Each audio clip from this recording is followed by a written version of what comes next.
దేవుని పరిశుద్ధుడు నాలుగు మహిమ కలుగును గాక. 22వ కీర్తనలో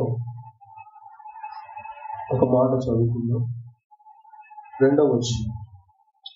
నా దేవ, పగలు నేను మొరపెట్టుచున్నాను, రాత్రి వేళలో నేను మౌనంగా ఉండలేదు. అయినను నీవు నాకు ఉత్తరం ఇయ్యక ఉన్నావు అని దావీదు భక్తుడు మొరపెడుతున్నాడు. ఆ కీర్తన రాస్తున్నాడు, నేను మొరపెట్టినను నువ్వు నాకు ఉత్తరం ఇయ్యక ఉన్నావు. ఈ ప్రపంచంలో భయంకరమైన పరిస్థితి ఏంటంటే సైలెన్స్ అనేది చాలా భయంకరంగా, అందరి భయంకరంగా ఉంటుంది అనుకుంటున్నాను. నిశ్శబ్దం అనేది చాలా భయంకరంగా ఉంది. ఇంకా చెప్పాలంటే దేవుని నుండి నిశ్శబ్దం అనేది చాలా భయంకరం. ప్రపంచం అంతా ఒకవేళ శబ్దం లేకుండా ఉంటే అది చాలా కష్టం. ఒకరు మాట్లాడేది ఒకరికి వినబడదు. అంటే ఆ శబ్దము కలుగుతూనే ఆ కమ్యూనికేషన్ అనేది ఉంటుంది. ఆ శబ్దము లేకపోతే చాలా భయంకరమైన పరిస్థితి. మనము మాట్లాడినప్పుడు ఎదుటి వాళ్ళు కూడా రెస్పాన్స్ ఇవ్వకపోతే కూడా చాలా భయంకరమైన పరిస్థితి. ఇంకొక మాట చెప్పాలంటే మనం ఆధారపడ్డదే దేవుని మీద, మనం మొరపెట్టేదే ఆయన. మనకు రిప్లై ఇవ్వకుండా నిశ్శబ్దం పాటిస్తే ఇంకా అది భయంకరం. 22వ కీర్తనలో దావీదు ఈ ప్రాబ్లం ఎదుర్కొంటున్నాడు. ఎందుకంటే ఆయన అంటున్నాడు, నా దేవా నువ్వు నన్ను ఎట్లా విడిచిపెడుతున్నావు, నన్ను నేలను వినడానికి నన్ను రక్షిస్తలేవు, నా ఆర్తధ్వని వింటలేవు, నువ్వు నాకు దూరంగా ఉంటున్నావు. మనము ఒక బిడ్డ కింద పడితేనే అమ్మ డాడీ అని అరిస్తేనే పరిగెత్తుకుంటూ మనం వెళ్తాం కదా. ఏ తల్లి ఏ తండ్రి అట్లా చూస్తూ ఉండలేదు. మరి మనకి అంత జాలి ఉంటే మీరు చెడ్డవారై ఉండి మీ పిల్లలకు మంచి పిల్లలు మెరిగి ఉండగా అని అంటారు. మన చెడ్డోళ్ళం, మనం అంత పుణ్యాతులమే కాదు. ఆయన పరిశుద్ధుడు, ఆయన ప్రేమ కలిగి, ఆయన దేవుడు అంటేనే ఆయన ప్రేమయ్యి ఉన్నాడు. మనలో బట్టినే మనుషులకే ఇంత ప్రేమ ఉంటే మన పిల్లలకు అసలు ప్రేమ అనే దానికి అర్థమే దేవుడు. ఆయన నిలువెల్ల ప్రేమ అయి ఉన్నాడు. ఆయన ఎంత పరిగెత్తుకుంటూ రావాలి మనం తెలిస్తే, పరిగెత్తుకుంటూ రావాలి మనం అరిస్తే, నువ్వు కేకలు వేస్తున్నావు, రక్షించు, నన్ను ఆదరించు, నన్ను ఎట్లా విడిచిపెట్టినావు నువ్వు. ఆయన మొర పెడుతున్నాడంట, ఓజాడుతున్నాడంట. అసలు ఈయననేమో అరుస్తూనే ఉంటాడు. మన పిల్లలు ఏదైనా కావాలంటేనే ఒక 2 సార్లు బతిలాడినా ఏడిస్తే మనకు కనికరం ఉంటుంది. అంటాడు, రాత్రి వేలైనా మౌనంగా ఉంటున్నాడంట, పగలు అయినా మౌనంగా ఉంటున్నాడంట. నేను రాత్రి వేళ నేను మౌనంగా ఉండలేదు, అయినా నువ్వు నాకు ఉత్తరం ఇస్తలేవు, అయినా నువ్వు నాకు జవాబిస్తలేవు, నువ్వు మౌనంగా ఉంటున్నావు. నువ్వు నాకు ఏదైనా చెప్తేనే కదా నాకు అర్థమయ్యేది, అసలు ఏం చేయాలో అర్థమైతే లేదు, నువ్వు మౌనంగా ఉండిపోయినావు అని అంటున్నావు. మరి మౌనంగా మనం ఒక వ్యక్తితో మాట్లాడినప్పుడు వాళ్ళు ఒక రోజంతా మాట్లాడు, వాళ్ళు మాట్లాడు, 2వ రోజు మాట్లాడు, 3వ రోజు మాట్లాడు, వాళ్ళు ఇంకా సైలెంట్ ఉంటే సార్ నా మీద ఇంట్రెస్ట్ లేదు కావచ్చు, సార్ ఇక నేను కూడా ఎందుకు మాట్లాడా వెళ్ళిపోతాను. ఇంకా మనం కూడా మాట్లాడాలి. వాళ్ళు మనం మాట్లాడినప్పుడు వాళ్ళు రెస్పాన్స్ ఇవ్వకపోతే మనం కూడా మాట్లాడాలి. మరి ఈయన కూడా సరేలే ఇక నువ్వు మౌనంగా ఉంటున్నావు కదా అని విడిచిపెట్టాలి కదా. ఇక్కడనేమో పైన ఏమంటుందంటే, నా దేవా నువ్వు నన్ను ఎట్లా విడిచిపెట్టినావు, నన్ను రక్షింపగల ఆత్మలు ఎందుకు వింటలేవు, ఎందుకు దూరంగా ఉన్నావు అనే ప్రశ్నలు వేస్తున్నాడు. నా దేవ, పగలు నేను మొరపెడుతున్నా, రాత్రి వేళ నేను మౌనంగా ఉండలేదు, ఎన్నడూ నాకు ఎందుకు ఉత్తరం ఇస్తలేవు అని వెంటనే ఇట్లా దేవుని ప్రశ్న చేస్తుంది. కిందనే మాట అంటే ఏంటిదంటే, నేను ఇశ్రాయేలు చేసే స్తోత్రము మీద ఆశీనుడవై ఉన్నాను, మా పితరులు నీ యందు నమ్మిక ఉంచి వారిని నమ్మిక ఉంచదని వారిని రక్షించింది అని అంటాడు. వాడు కిందనే అంటాడు. ఇదేమంటాడంటే, నేను ఇశ్రాయేలు చేసి స్తోత్రమైన ఆశీనుడు. అరే ఇక్కడనేమో నువ్వు వింటలేవు, నువ్వు మౌనంగా ఉన్నావు, నన్ను విడిచిపెట్టినావు, అయిపోయింది అని వెళ్ళిపోతలేడు. మళ్ళీ అంటాడు, ఇశ్రాయేలు చేసి స్తోత్రాల నువ్వు ఆశీనుడు. అంటే ఆయన గుర్తించింది ఏంటంటే, ఆ టైంలో నువ్వు మాట్లాడతలేవు కాబట్టి నేను విడిచిపెడుతున్నా, అయిపోయింది అని అంటలేడు. వెంటనే ఈయన ఆరాధన మొదలు. హల్లెలూయా. వెంటనే ఆయన ఏం చేసిందంటే, అయ్యా నువ్వు నువ్వు ఇశ్రాయేలీయులు చేయి స్తోత్రాల పైన నువ్వు ఆసీనుడవై ఉన్నావు. దేవుని కొన్నిసార్లు దేవుడు మౌనంగా ఉన్నప్పుడు మనం అనుకుంటాము, మనము దేవుడు మనల్ని విడిచిపెట్టిందని అనుకుంటాం. కానీ ఎన్నో సందర్భాల్లో భక్తులు మొరపెట్టినప్పుడు, భక్తులు ప్రార్థన చేసినప్పుడు, భక్తులు ఏమి అర్థం కాని స్థితిలో ఉన్నప్పుడు, అబ్రహాం విషయంలో కానీ కదండి, యోబు విషయంలో కానీ దేవుడు చాలా రోజులు సైలెన్స్ ఉంటుంది. అసలు ఎందుకు జరిగిందో తెలియదు, ఏమైందో తెలియదు. యోబు విషయం అయితే అది చాలా భయంకరం. అసలు శూన్యమైపోయింది. ఆయన ఒకటేసారి నక్పతిగా ఉన్నోడు జీరో కట్ చేసింది. ఆయన చేసిన మొదటి పాపం ఏది లేదు, జీరో అయిపోయింది, సమస్తం జీరో అయిపోయింది. ఆ టైంలో ఎలా ఆ మాటలు అనగలుగుతున్నాడు, ఎలా ఆ విశ్వాసంతో అసలు ఉండగలుగుతాడా? యోబు విషయం తలుచుకుంటే, అసలు ఆయన బాధ తలుచుకుంటే చాలా భయంకరంగా. ఆయన ఏమన్నా తెలుసా, అంత భయంకరమైన స్థితిలో కూడా యోబు గ్రంథం 19వ అధ్యాయంలో 25వ వచనంలో, అయితే నా విమోచకుడు సజీవుడని, తర్వాత ఆయన భూమి మీద నిలిచినని నేను ఎరుగుదును. ఈలాగు నా చర్మము చీకిపోయినను, తరువాత శరీరముతో నేను దేవుని చూచెదను. నా మట్టుకు నేను చూచెదను, మరి ఎవరును కాదు. నేను కన్నులారా ఆయనను చూచెదను. నాలో అంతరంగంలో కృషించి ఉన్నది. అరే, ఈ టైంలో కూడా ఆ మాట అనగలుగుతున్న వారంటే నిజంగా భక్తులు ఎట్లా ఉన్నారని వాళ్ళు. ఆయన ఆ టైంలో కూడా అసలు అంత కోటీశ్వరుడు, ఉన్నోడు, ప్రజలందరూ చేత మెప్పు పొందినోడు, ఆయన వస్తుందంటే అరే పిల్లవాడు వస్తుండ్రు అని ముసలోళ్ళు కూడా లేచి నిలబడి అయ్యా నమస్కారం అని చెప్పినోళ్ళు ఒకటేసారి పోయి భార్య పిల్లలు చనిపోయి భార్య బతికేవుడికి సావరాలు దేవుని తిట్టి సావు అనే స్థితి కాడికి ఆయన వచ్చిన తర్వాత ఆ మాట ఎట్లా పలకగలుగుతారు నాకు అర్థం. అయితే నా విమోచకుడు, నా దేవుడు లేడు ఎవరు లేరు అని అంటారు ఎవరైనా. ఎందుకు ఇంత నేను నీతిగా యథార్థంగా రోజు ప్రార్థన చేస్తుంది, రోజు నీతిగా యథార్థంగా ఉండటం, దేవుని భయభక్తుగా నాకేమిటి ఇట్లా అవుతుంది అనే ప్రశ్న వస్తుంది ఎవరికైనా. కానీ అక్కడ ఏమంటుందంటే, ఆ స్థితిలో ఉండి కూడా నా విమోచకుడు సజీవుడు, తరువాత ఆయన భూమి మీద నిలిచిన నేను ఎరుగుదును. ఇలాగ నా చర్మం చీకిపోయినను, తర్వాత శరీరంతో నేను దేవుడు చూచాను. ఆ మాట అనగలుగుతున్నాడంటే అది నిజంగా వీళ్ళను అసలు మరి మనకంటే ఇట్లా ధైర్యం చెప్పేటోళ్ళు, మనకంటే వాక్యం ఉంది, మనకంటే అసలు యోసేపుకు యోబుకు అసలు వీళ్ళకి ఎవరున్నారా అర్థం కాదు. ఆ టైంలో బలపరచడం ఎవరు, ధైర్యపరచడం ఎవరు, కానీ వీళ్ళు దేవుని బట్టే ధైర్యం చేసుకున్నారు. ఎందుకంటే దావీదు చాలా సందర్భాల్లో కదండి, ఆ ప్రజలందరూ కూడా అతడు రాజైన దావీదు యెహోవాను బట్టి ధైర్యం తెచ్చుకున్నాడు. ప్రజలు 300-400 మంది అంతా తిరుగుబాటు చేసినప్పుడు అతడు యెహోవాను బట్టి ధైర్యం తెచ్చుకున్నాడు. మళ్ళీ నన్ను ఎందుకు విడిచిపెట్టినావు, నన్ను ఎందుకు ఇట్లా చేసినావు అంటూ కిందనే అంటాడు, ఇశ్రాయేలు స్తోత్రులకు దేవుడు ఆసీనుడై ఉన్నాడు. మా పితరులు నీ అందు నమ్మిక ఇచ్చిన, మళ్ళీ ధైర్యం తెచ్చుకుంటారు. నీ అందు నమ్మిక ఇచ్చిన వాళ్ళు నీ దగ్గర నుండి వాళ్ళు నీకు మొరపెట్టిరు, విడుదల పొందిరు, నువ్వు వారిని విడిపించిన, వాళ్ళని రక్షించినావు, వారు నీకు మొరపెట్టి విడుదల ఉంది. నీ అందు నమ్మిక ఇచ్చి సిగ్గుపడకపోయింది, వారు ఆయన తప్పు చూడడానికి వెలుగు కలిగింది, వారి ముఖంలో ఎన్నడూ సిగ్గులో. నిజంగా భక్తుల జీవితాలలో ఒక్కటి విషయం మనం గుర్తుపెట్టుకోలేదు అంటే,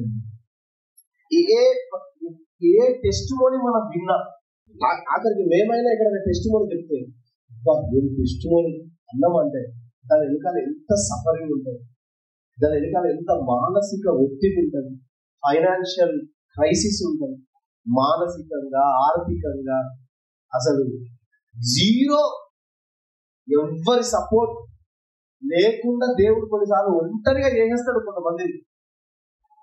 అంటే అది ఒక టెస్ట్ మనీ కోసం. ఏ టెస్ట్ మనీ లేకుండా ఒక క్రైస్తవ జీవితం ఉండదండి. క్రైస్తవ సేవలో కానీ క్రైస్తవుని జీవితంలో కానీ ఒక టెస్ట్ మనీ ఉంటేనే వారికి విలువ ఉంటుంది. టెస్టిమోనీ లేడానికి విలువ ఉండదు. ఎవరైనా చెప్తారు వాక్యం, ఎవరైనా చేస్తారు, కానీ ఒక టెస్టిమోనీ ఉండాలంటే ఒక సఫరింగ్ అవసరం, ఒక బాధ వేదన. యేసు ప్రభుకి అంత టెస్టిమోనీ ఉండదంటే ఎంత బాధ, ఎంత వేదన. శరీర దినములలో ఉన్న రోజులన్నీ ఆయన కన్నీటితో, వేదనతో, రోదనతోనే గడిపినాయి. ఏనాడు ఆయన కరెక్ట్ నిద్ర లేవేసింది, ఏనాడు సుఖం, ఏనాడు శాంతి. అంటే ఈ లోకంలో ఉన్న రోజులంతా కూడా ఒక వేదనతోనే, అందరితో అవమానం పొంది పరిశుద్ధంగా బ్రతికిలో కూడా ఆయన బాధ అనుభవించి. ఇది ఏంటంటారు, అక్కడ భక్తులు కూడా ఎవరిని చూసినా ఆ స్థితికి వచ్చేసారు. ఏలియా కావచ్చు, అదే పెద్ద పెద్ద అద్భుతాలు చేసిన వాళ్ళు కూడా నాకు చావెందుకు వస్తలేదనే నిస్పృహలోకి వెళ్ళిపోయాడు. అంటే నేను ఒక్కడినే రోషం కలిగి ఉన్నా అంటే ఒక్కడైపోయినా, ఒంటరితనం అయిపోయినాయి. అసలు నాకు ఏంటి, మన ఆయనతో అద్భుతాలు జరుగుతుంది, ఆయనతో ఆశ్చర్యకాలు జరుగుతున్నాయి, కానీ ఆయనకు అంటే ఒక సైడ్ అద్భుతాలు జరుగుతుంది, దేవుడు నాతో ఉన్నాడు అని అనిపించాలి. ఆయన అర్థం చేసుకున్నప్పుడు, ఆయన అర్థం చేసుకున్నప్పుడు గత అంతమంది బయలు ప్రవక్తలను ఒకడే చంపినాడు. ఒక అద్భుతం చేస్తే, ఒక సేవకున్నారు ఒక అద్భుతం జరిగితే అక్కడ ఒక 20 మంది ఆయన కోసం నిలబడతారు, ఫాలోయింగ్ పెరిగిపోతుంది. అంత పెద్ద అద్భుతం చేస్తే ఒక్కడు రాలే, మరి అందరినీ ఒక్కడే చంపేసుకుంటూ పోయాడు. కట్టుకొని చంపేసుకుంటూ పోయిన తర్వాత మరి నేను కూడా సహాయం చేస్తాను, ఒక్కడు సహాయం చేయను. తర్వాత అంత మద జరిగితే ఒక్కడొచ్చి గ్లాసు నీళ్ళు ఇయ్యలే, ఎంత అలసిపోవాలి. ఒక్క సహాయం అంటే ఎవరి దగ్గర నుండి కూడా సహాయం లేకుంటే ఇంత నిస్పృహ అయిపోతుంది. దేవుడు అంత అద్భుతం, ఆకాశంలో అగ్ని దిగొచ్చిన కూడా అంటే ఆ సఫరింగ్ కింద ఏలియాను దేవుడు నడిపించి వెంటనే వెళ్ళి ఒక దగ్గర వెళ్ళి కూర్చొని బాధపడుతుంటే మళ్ళీ దేవుడు వచ్చి ఒక అప్పం పెట్టి, తాజా ఒక అప్పం పెట్టి, లే బిడ్డ లే, మళ్ళీ నువ్వు అడిగా, మళ్ళీ ఇంకా ప్రయాణం ఉంది నడువు అని చెప్పేసి. అంటే ఆ స్థితిలో కూడా దేవుడు అతను విడిచిపెట్టి మళ్ళీ వచ్చింది. కానీ అంటే ఆ సాక్ష్యం లేదండి. అందుకే ఒక టెస్టిమోనీ వెనకాల ఒక సాక్ష్యం అనేది ఉంటుంది. దేవుడు మనకు టెస్టిమోనీ ఇవ్వాలంటే దాని వెనకాల అద్భుతమైన సాక్ష్యం ఉండాలంటే మనం దాని వెనకాల సఫరింగ్ ఉంటుంది, దాని వెనకాల కష్టం ఉంటుంది, దాని వెనకాల ప్రయాసం ఉంటుంది. కాబట్టి చాలా సందర్భాలను మనకు అనిపిస్తుంది ఏంటిదంటే, నేను విడిచిపెట్టింది నా ఆర్తధ్వని, నా పని, నా మొర, నా ప్రార్థన, రాత్రి వేళ నేను మౌనంగా ఉంటలేను. ఎదురున్నాను అసలు దేవుడు కొంచెం సైలెన్స్, దేవుని దగ్గర ఉన్న నిశ్శబ్దం చాలా భయంకరమైనది. కానీ అబ్రహాం విషయంలో కూడా శారాను రాజెత్తపోయాడు, ఒక నిస్సహాయ స్థితిలో ఉండిపోయాడు. ఆ మూల కూర్చొని ఎవరు చెప్పుకోవాలో అర్థమవుతుంది. మరి ఎవరిని నమ్మొచ్చిండు? దేవుడినే నమ్మొచ్చు. దేవుడు పిలుపు, నా కుమారుడు ఆశీర్వదిస్తాడు నడు అంటే తీసుకుపోయిన వాడు ఏం చేస్తుండో అర్థమైతే లేదు. కూర్చొని ఒక నిస్సహాయ స్థితిలో ఏడ్చుకుంటూ ఉన్నాడు, బాధపడుతూ ఉన్నాడు. ఆ స్థితి ఎంత భయంకరం ఉంటుంది. ఆ స్థితిలో కూడా దేవుడు మౌనంగా ఉన్నాడు. అబ్రహాంతో దేవుడు మాట్లాడలేదు, కానీ బ్యాక్గ్రౌండ్ లో అబీమెలెకుతో దేవుడు మాట్లాడు, అంటే శారమ్మను ఎత్తుకపోయినతో మాట్లాడు. రే ఇలా ఒప్పుకున్నాం, ఎట్లా ఆ మీద చేయడానికి అసలు అవకాశమే పెద్దలుగానే చేసింది. ఈ విషయం అబ్రహాం తెలియకుండా అయ్యో అయ్యో అయ్యో దేవుడికి స్తోత్రం హల్లెలూయా. అంటే ఆ మౌనంగా దేవుడు ప్రభువా ఏమైంది, నిన్ను నమ్ముకొని వచ్చినా కదా, ఇవన్నీ విషయాలు అబ్రహాం తెలియదు. కొన్నిసార్లు దేవుడు మౌనంగా ఉంటాడు, కానీ బ్యాక్గ్రౌండ్ లో ఏదో ఒకటి జరుగుతూనే హల్లెలూయా. ఆ బ్యాక్గ్రౌండ్ చాలా అద్భుతంగా ఉంది. యోసేపు విషయంలో కూడా దేవుడు దర్శనం ఇచ్చిండు, దేవుడు నడిపించిండు. అన్ని ఇచ్చిన తర్వాత 25 సంవత్సరాలు మౌనం, 25 సంవత్సరాలు ఆయన వచ్చినట్టే వస్తుంది జాక్పాటు, మళ్ళీ పోతుంది ఒక నింద. ఆయన వచ్చినట్టే దాసునికి అమ్మబడ్డాడు, మళ్ళీ అక్కడ భయంకరమైన స్థితి, ఒకటేసారి అక్కడ హెచ్చించబడ్డాడు, మళ్ళీ ఒక నింద, మళ్ళీ జైలు, మళ్ళీ ఒక ఎంత ప్రియ దేవుడు, ఎంత భయంకరమైనటువంటి పరిస్థితి అంటే. కానీ ఒక్కరోజు అంటే ఇన్ని సంవత్సరాలు మళ్ళీ ఈయనకు దర్శనాలు కలుగుతున్నాయి, వేరే వాళ్ళకి కలర్ చెప్తే ఆ వాళ్ళు బాగా అయిపోతుంది, వీళ్ళకేమో మంచిగా అయితే లేదు. అదంతా ఒక సైలెన్స్. మరి నా పట్ల ఎందుకు చేస్తారా ప్రభువా అంటే దానికి ఆన్సర్ లేదు. దేవుడు జవాబిస్తుంది. దేవుడి దగ్గర దేవుడు మౌనంగా ఉండిపోయాడు. ఎన్ని సంవత్సరాలు అంటే 25 సంవత్సరాలు. కానీ ఒక రోజు ఎప్పుడైనా ఒక రోజు ఉంది. ప్రతి ఒక్కరికి ఒక రోజు ఉంటుంది. ప్రతి ఒక్కరికి ఒక రోజు. ఆ రోజు దాకా యోసేపు కనిపెట్టిందంటే విశ్వాసంగా పాల్గొన్నాడంటే. అందుకే మన క్రైస్తవుల్ని మారు పేరేదంటే విశ్వాసులు అంటారు. క్రైస్తవులు పేరే క్రైస్తవులు అన్నారు, విశ్వాసమే అంటారు. అంటే విశ్వాసం పెట్టింది. విశ్వాసం అనేది అన్ని మంచిగా ఉన్నప్పుడు విశ్వాసం ఎవరు పెడతారు? పరిస్థితులు వ్యతిరేకంగా వెళ్ళినప్పుడు విశ్వాసం పెట్టిన అనేది విశ్వాసం. దేవునికి స్తోత్రం, హల్లెలూయా. అందుకే ఇక్కడ అన్నాడు, వారు మీ యొక్క నమ్మిక ఇచ్చినట్టు వారి యొక్క విశ్వాసం నుంచి సిగ్గుపడకపోయింది. అంటే నమ్మకం ఉంచినవాడు సిగ్గుపడాడు. విశ్వాసం ఉంచిన మనుషులను నమ్మితే ఖచ్చితంగా మోసపోతాం. కానీ దేవుని నమ్మితే మోసపు ఫైనల్ గా ఇప్పటికీ మోసపోయినట్టు అనిపిస్తుంది. అంటే ప్రజెంట్ సిచ్యువేషన్ చూస్తే అయిపోయింది నాకు అది అనిపిస్తుంది. కానీ ఫైనల్ గా మాత్రం మనకు అర్థం కాదు. అందుకే నా తలపులు నీ తలపుల వంటివి కాబోదు. మనం ఆలోచించే పద్ధతి అసలు దేవుని ఆలోచన చాలా విచిత్రంగా ఉంది. ఒక వ్యక్తిని పైకి తేవాలని, ఒక వ్యక్తిని ఆశీర్వదించాలని, మనల్ని కూడా ఒక రకంగా ఆశీర్వదించింది.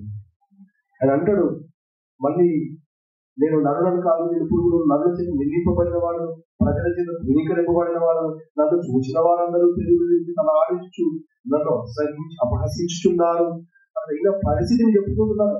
చూసిన వాళ్ళందరూ ఎక్కిస్తున్నారంట, చూసిన వాళ్ళందరూ అపహరిస్తున్నారంట, చూసిన వాళ్ళందరూ. ఆయన అంటాడు, ఏమంటారు తెలుసా మనుషులంటే యెహోవా మీద నీ భారం మోపు, ఆయన వాళ్ళని విడిపించునేమో, వాడు ఆయన కృష్ణుడు కదా, ఆయన వాళ్ళని తప్పించునేమో అందరూ. అంటే ఏమంటున్నారంటే వాళ్ళందా బాగానే దేవుడు దేవుడు బాగానే నువ్వు నమ్మకం పెట్టినావు కదా, నువ్వు కోరుకున్నావు కదా, వినిపిస్తాంలే అంటే మీరు బాగా వ్యంగ్యంగా అంటున్నారా? ఎన్ని ఎక్కిరింతలు. దానిదా బాగా దేవుడు అంటావు కదా, చిన్నప్పటి నుండి తమ్ముడు వాడతావు, ఇది వాడతావు, చిన్నప్పటి నుండి బాగానే చేస్తావు, బాగానే చేస్తున్నావు, మరి నువ్వు నమ్ముకున్నాడు దీన్ని విడిపిస్తాలే అంటే ఎక్కిరించినట్టు మాట్లాడుతుంది దావీదు. నేను నమ్ముకున్నా, నువ్వు నమ్ముకున్నాడు ఆయన మీద భారం మోపులా అని అట్లా వ్యంగ్యంగా మాట్లాడుతుంది. విడిపిస్తాలే హల్లెలూయా అని విడిపించినవు, ఇష్టడు కదా అని ఆయన వాళ్ళని తప్పించునేమో అందరూ. కానీ అంటాడు, అందరూ ఎక్కిరిస్తుంటారు. అంటాడు, అయ్యా గర్భము నుండి నన్ను తీసిన వాడవు నీవే కదా, నేను నా తల్లి యొక్క స్తన్యపానం చేయించుండగా నీవే కదా నాకు నమ్మకం పుట్టించింది. అంటే మళ్ళీ ఎంత విశ్వాసం, ఇంత చీత్కారాలు, ఇంత తిట్లు, ఇంత అవమానాలు ఎదుర్కొంటుంటే కూడా మళ్ళీ ఎంతో దేవుడి మీద సరిగినట్టుగా దురిగినట్టుగా మాట్లాడట్లేదు. ఆయన దేవుడి మీద ఎట్లా మాట్లాడుతుందంటే, అయ్యా నేను గర్భము నుండి నా తల్లి గర్భం నుండి బయటపడ్డప్పుడు నుండి నన్ను తీసినోని నీకు, నేను నా తల్లి యొక్క స్తన్యపడాలంటే నేను నా తల్లి దగ్గర పాల్గొనేటప్పుడు ఒక చిన్న బాబు తల్లి దగ్గరికి వెళ్ళినప్పుడే మనం ఏడుపు పని చేస్తాం. కొంతమంది ప్రార్థన రిక్వెస్ట్ ఇస్తారు ఏంటంటే, తల్లి దగ్గరికి తీసుకపోతే వాడు ఏడుస్తున్నాడు. ఇద్దరు ప్రార్థన రిక్వెస్ట్ ఇచ్చింది, తల్లి పాలు వేయడానికి తల్లి చేతులు పడితేనే ఏడుస్తున్నాడు. అదొక దురాత్మ ఉంటుంది, అదొక దయ్యం, అది మంత్రం. ఇప్పుడు తల్లి పాలు తాగుతున్నాడు, పడుతున్నాడు, తల్లి చేతిలో పడితే ఏడుస్తున్నాడు. అన్నా మరి ఇట్లా అవుతుందన్నా అని ప్రేయర్ చేసినప్పుడు ప్రేయర్ చేసి తగ్గిస్తే మంచిగా అయింది, మనం పాలు తాగింది. కానీ నేనేమంటున్నానంటే, ఒక బిడ్డకు తల్లి పైన నమ్మకం కలగాలి, తల్లి స్పర్శం ఫీల్ కావాలి. తల్లి ఒక దయ్యంలా కనబడగలుగుతూ అంటే చిన్నప్పుడు తల్లి ముట్టుకుంటే, తల్లి పాలు తాగడానికి పోతే అంత భయంకరం అవుతుందంటే, నిజంగా పాలు తాగే కృపనిచ్చినవాడు దేవుడే. అందుకే నన్నుడు నా తల్లి పైన నమ్మకం కలగజేసింది నువ్వేదయ్యా. చిన్నతనము నుండి నా తల్లి గర్భం నుండి తీసినోని నువ్వే అంటే మళ్ళీ ఆయన విశ్వాసాన్ని ఆయన ఎట్లా పెంపొందించుకుంటుంది. నా తల్లి యొక్క స్తన్యపానం చేయించుండగా నీవే కదా నాకు నమ్మకం పుట్టించిన, నా తల్లి మీద నాకు నమ్మకం పుట్టించింది నువ్వే కదా. అంటే టోటల్ ఎంత డిపెండ్ అయింది. హల్లెలూయా. గర్భవాసునైనది మొదలుకొని నీవే కదా నాకు ఆదరణ. నా తల్లి నన్ను కన్నది మొదలు నా దేవుడు ఎందుకు తెలుసా అని మాట్లాడుతున్నాను. మీ అందరికీ తెలుసు, యెషై అంటే దావీదు యొక్క నాన్నగారు అమ్మగారికి దూరంగా అడవిలో పెరిగినోడు దావీదు. దూరంగా పెరిగినోడు తల్లి తండ్రి ప్రేమ నోచుకొని వాడు దావీదు. తండ్రి కనీసం వీడు నా కొడుకు అని చెప్పుకునే స్థితిలో లేనోడు దావీదు.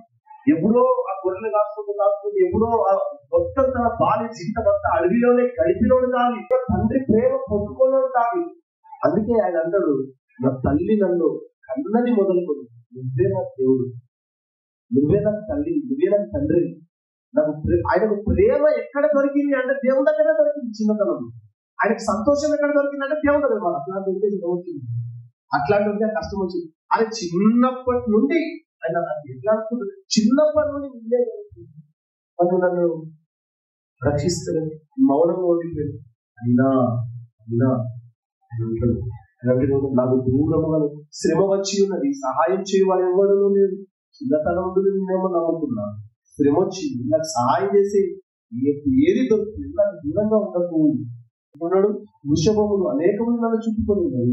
భాషలు అంటే వృషభం భయంకరమైన బలమైన వృషభములు నన్ను ఆవరించి ఉన్నది.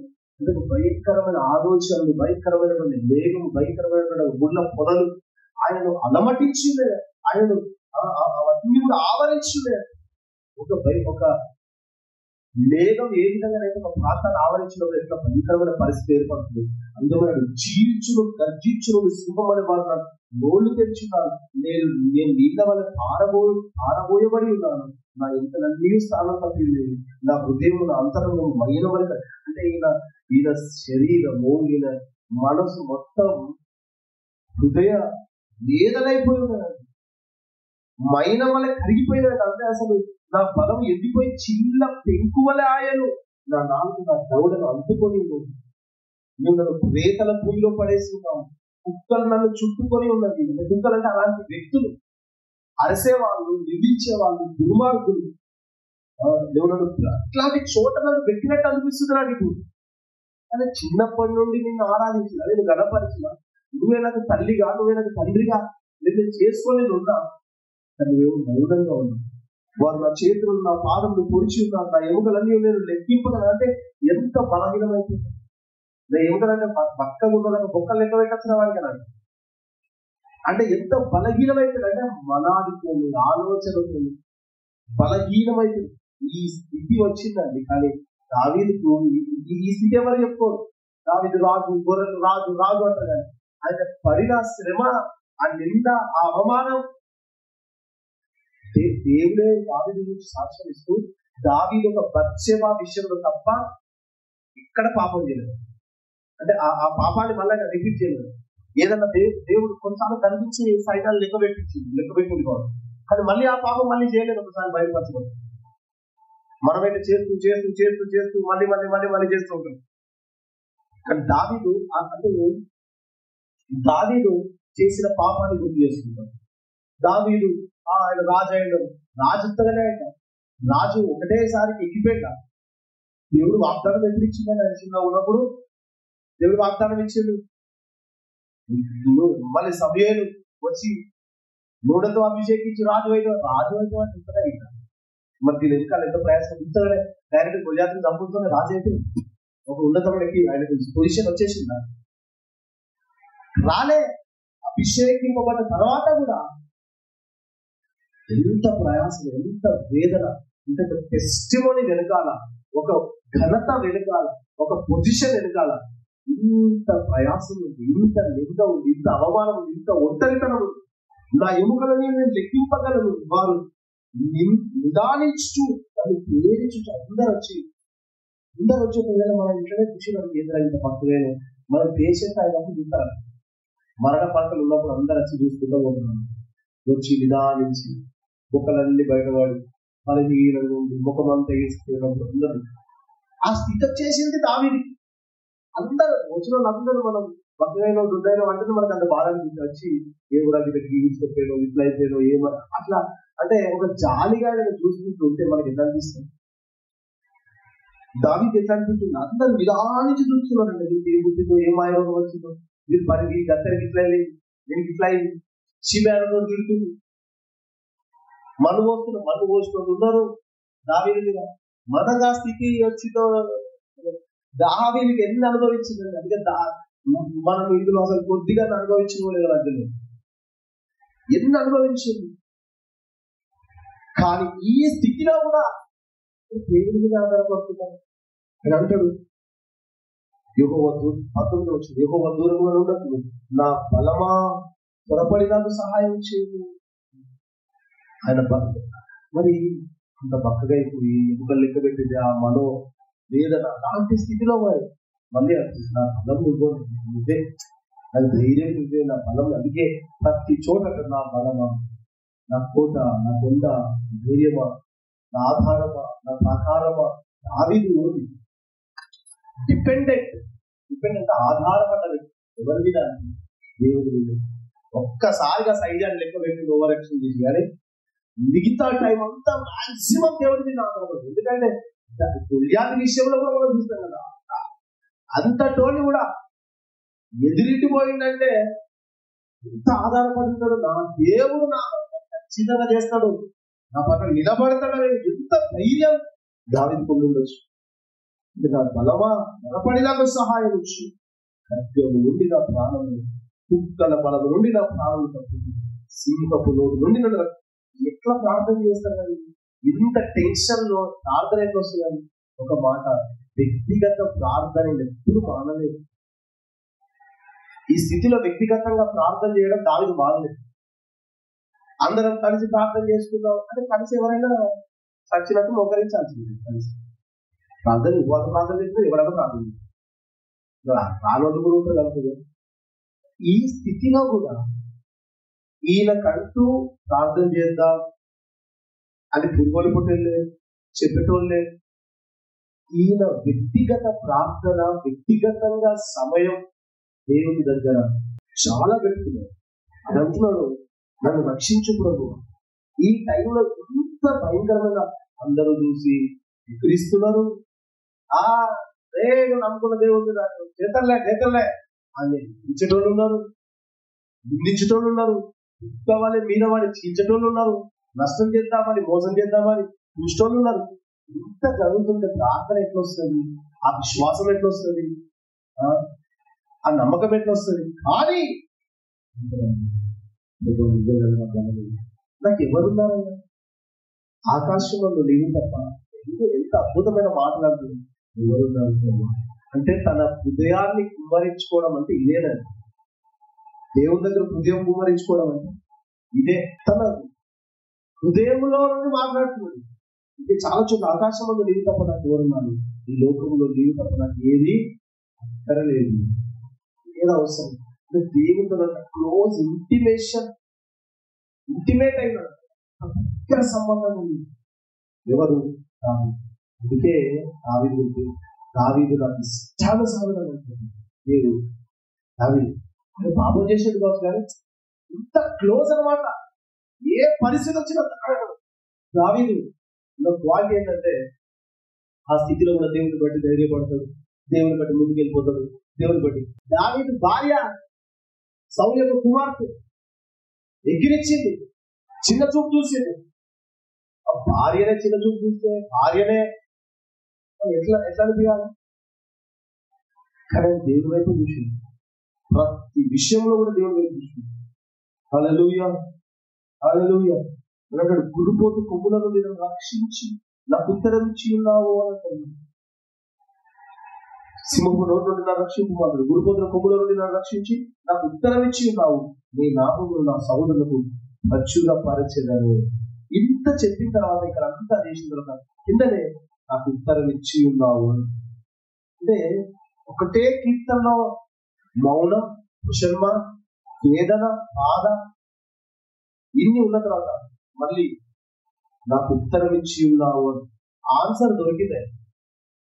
అక్కడ ఆన్సర్ దొరికింది. తనకున్నటువంటి ప్రశ్నలన్నిటికీ ఆన్సర్ దొరికి, ప్రాబ్లమ్స్ క్లియర్ అయినా లేదు, ఆన్సర్ అయితే దొరికిందట. ఇప్పుడు అప్పుడు అంటాడు, నీ నామమును నా సహోదరులకు ప్రచురపరచెదను, సమాజ మధ్యమును నిన్ను స్తుతించెదను, యెహోవా యందు భయభక్తుల వారులారా ఆయన స్తుతించును. హల్లెలూయా. ఇంత అద్భుతమైన మాట్లాడు అని అంటాడు. చూడండి, వెంటనే ఈ బాధ వేదన అన్నిటి గుండా ఆయన మొర, ఆయన కన్నీరు, ఆయన సమర్పణ వేడి వ్యర్థంగా ఉంది.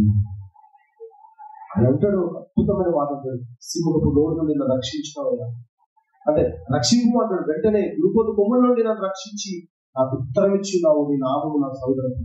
ఇక ఇప్పుడు ఈ టెస్ట్ మనీ అద్భుతంగా ఉండాలని, ఇంత బాధ ఇంత వేదన మధ్య టెస్ట్ మనీ ఎట్లుంటుంది?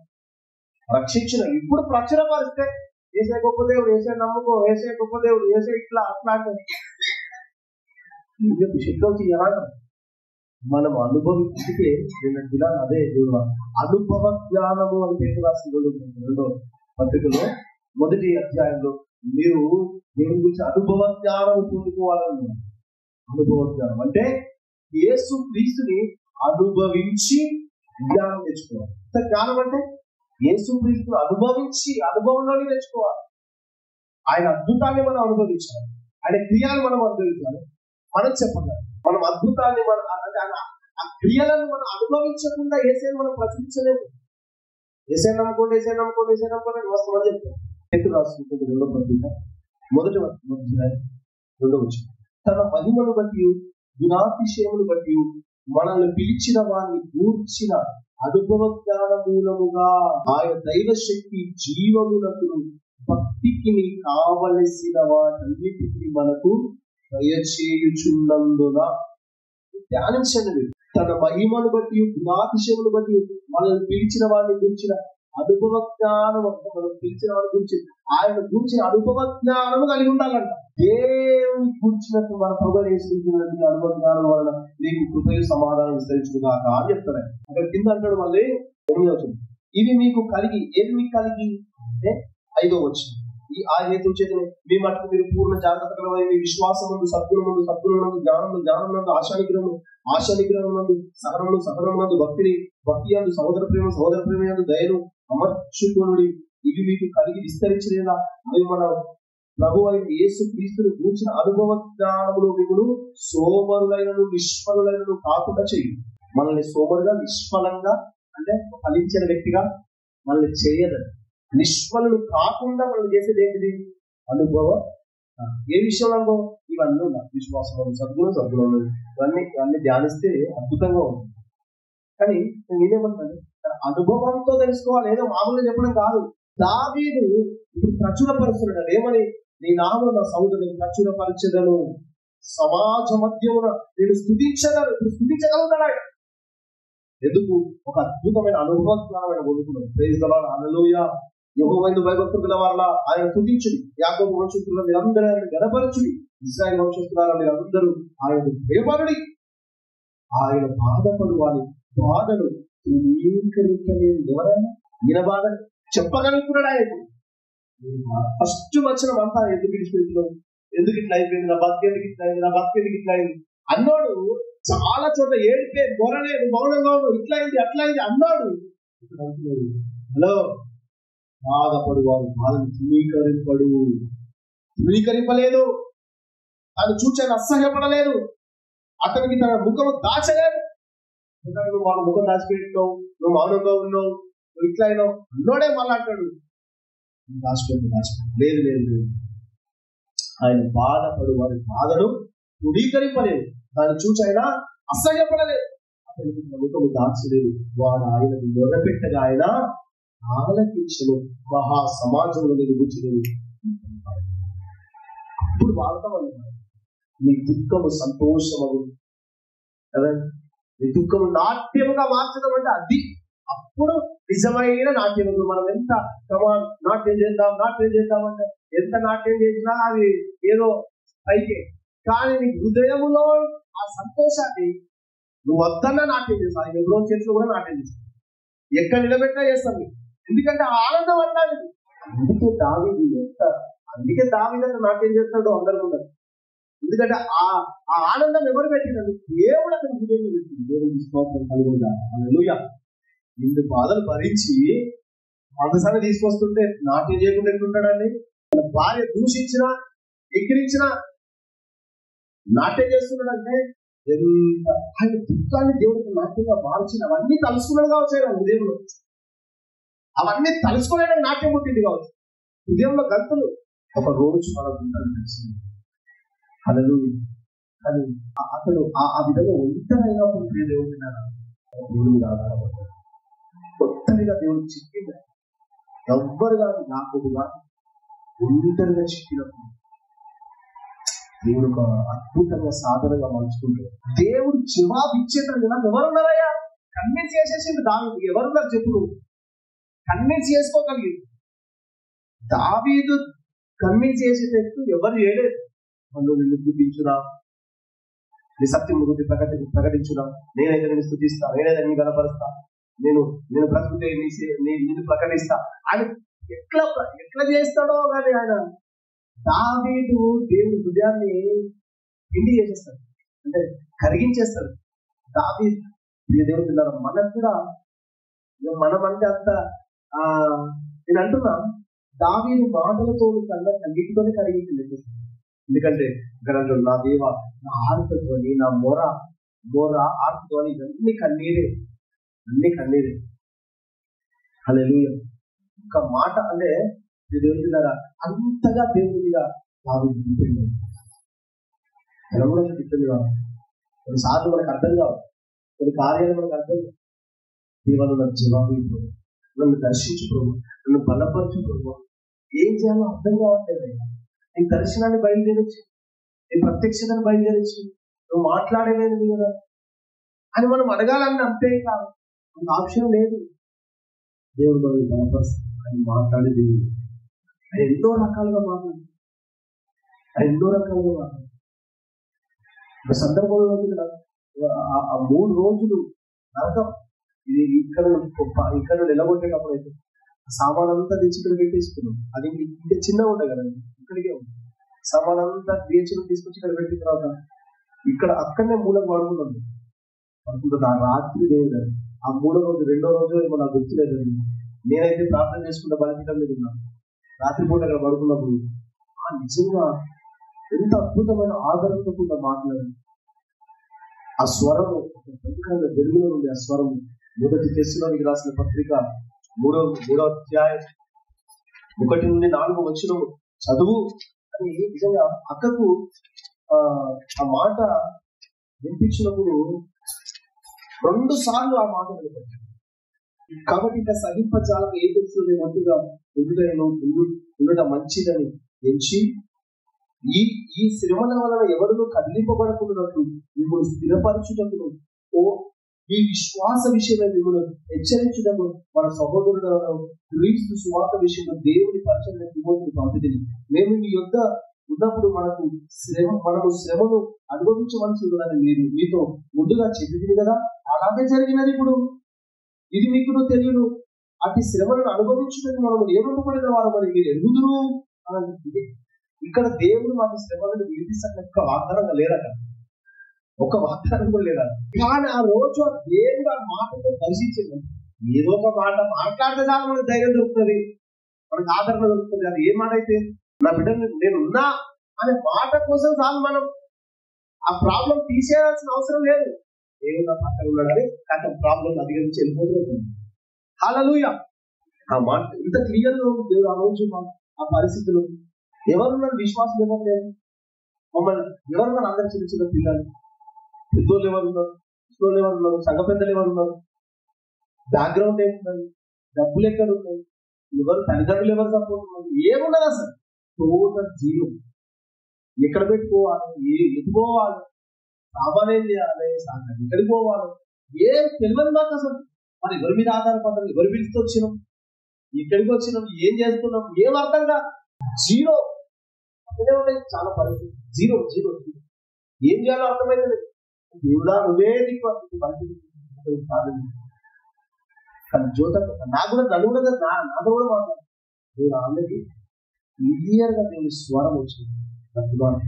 లే, నువ్వు బాధపడుతుంది. చదువు, మళ్ళీ ఒక పెద్ద ప్రసంగం చేయలేదు అదే మాట. మొదటి అసలు బైబిల్ అంతా మనకంత ఖండతగా ఉన్నా కూడా ఇక్కడ ఫలానా వాక్యం ఇది ఉంటుందని మనకేం తెలుసు? మొదటి దర్శనంలో రాసిన మొదటి 3:1-4 చదువు అని 2 సార్లు స్వరం వినిపించిన అప్పుడు లేచి ఆ రాత్రి నేను బైబిల్ తెచ్చి చదివితే అసలు ఎంత ధైర్యం అనేది దేవుడు ఎంత అద్భుతాలు చేసింది. అంటే మనం ఆ విధంగా ఒక పట్టు పట్టాలి దేవుడు. వ్యక్తిగత మనం ఎంత బిజీ ఉన్నా ఏం చేసినా ఆ పర్సనల్ గా దేవుడితో ఇంటిమేట్ మనం అవ్వాల్సింది. ఆయన బాధపడి వారి బాధను ధృవీకరింపలేదు, వారిని నిర్లక్ష్య పెట్టలేదు, వారిని పక్కన పెట్టలేదు. అలాంటి వారు నువ్వు వచ్చి దేవుని సన్నిధిలో దేవుని పాదాల దగ్గర బలిపీఠ దగ్గర ఏడ్చుకుంటూ కూర్చుంటే అన్ని పక్కన పెట్టాడంట ఆయన. నేను దాటిపోని దేవుడు అంట ఆయన. అందుకే దాటిపోని దేవుడు ఆయన. నేను ఎట్లా పక్కన పెడతాను ఆయన? మనం ఏం చేస్తామంటే చాలాసార్లు మూలకు పడతాం, రంజు పడతాం, చాలాసార్లు మైండ్ ఉన్నప్పుడు నిద్ర వచ్చేస్తుంది అంతే. అట్లా మనం వెతుక్కుంటాం. దేవుని పాదాలు పట్టుకోవాల్సిందే మనం, ఆప్షన్ లేదు.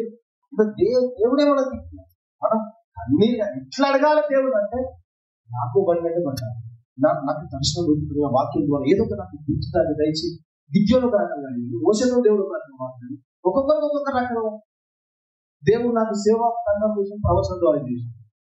పాస్టర్కి ఏమో దేవుడు వాక్యం ఒక్కొక్కరిని ఒక్కొక్క రకంగా దర్శిస్తాడు, కానీ ఏదో విద్యలో ఒక రకంగా గుర్తులు అడిగింది. మరి నువ్వు కూడా ఏదో ఒక గుర్తు పొందుకోవాలి కదా, మనం కూడా ఏదో గుర్తు పొందుకోవాలి కదా, ఆ స్వరాన్ని వినగలగాలి కదా, ఆ వినేంత వరకు పట్టు పట్టాలి కదా. ఆ పట్టు పట్టకుండా ఎట్లా మనం ఏది కూడా ఈజీగా పొందుకోలేము. ఏది కూడా ఒకరు చెప్పి బలవంతంగా చేయలేము, బలవంతంగా సంసారాలు కూడా చేయలేము, బలవంతంగా ప్రార్థన కూడా రాదు. నేరుగా ప్రార్థన చేస్తేనే ఒకరు వచ్చి చెప్పిన వెంటనే ఆ బాధ చేసిన ప్రార్థన కూలిపోయినా ఇట్లా వెంటనే ఇంటికి వచ్చేసింది. అంటే ఆ భారమైన ఒక బాధ అయినా వచ్చేసింది. బాధ ఉన్నోడు వేరే రకంగా చేస్తాడు ప్రార్థన. నీ లోపల బాధ ఉంటే ప్రార్థన స్థాయి వేరే. బాధ ఉన్నోడు వాళ్ళకు ఇట్లా చేయి, గట్ల చేయాలి, ఇట్లా శోకం పెట్టు, ఈ కీర్తన ఈ రాగం మీద శోకం పెట్ట, ఇట్లా నేర్పించాల్సిన అవసరం లేదంట. ఆ దుఃఖం వచ్చేస్తుంది ఆటోమేటిక్. భారం ఆ బాధ ఉంటే నీ బాధ నీకు తెలుసు కదా, నువ్వు దాన్ని ఎవరి ముందట వ్యక్తపరచాలని దేవుడే నాటి నుండి నాకు దేవుడే ఆధారం. ఆయనకి ఏ ప్రాబ్లం వచ్చినా దేవుడు మళ్ళీ జవాబు ఇచ్చేంత వరకు లేవని ధనుడా దావీదు యోధుల. ఆ రకంగా మనం ముందుకు పట్టుబడి 20 సంవత్సరాలు మర్చిపోయి ప్రార్థన చేస్తేనే పరిగెత్తుకుంటూ వచ్చింది దేవుడు. మనం ప్రార్థన చేస్తే మనం దేవుడు చేస్తే మనం చేస్తే ఎందుకు రాదు? హల్లెలూయా. ముందుకునే ఒక ప్రణాళిక ఉంటే దానికోసమే వెయిట్ ఎన్నో ఉంటాయి. కానీ అది ఆ దర్శనాన్ని ఆ ప్రత్యక్షతను ఆ పిలుపును పొందుకునేంత వరకు మనం ప్రార్థన, మనం మొరపెట్టడం వేరే ఆప్షన్ లేదు. మనుషులతో కన్నా దేవుడితో ఎక్కువగా టైం దొరికితే అదే పని. ఆయన మీద మనం మనస్సు పెట్టుకుంటే మనసు ఆయన మీద ఆనుకున్న వాడిని పూర్ణ శాంతి గల వాడిగా చేస్తాం. ఇది మన మనసు ఎప్పుడు ఆయన మీద ఆనుకున్నాం. పిల్లల మనసు ఎవరి మీద ఉంటుంది? తల్లిదండ్రులు. భార్య మనసు ఎవరి మీద ఉంటుంది? భర్త మీద. ఏది వచ్చినా భర్త ఏదైనా తలబెట్టేస్తాం. అట్లా నీ మనసు దేవుడు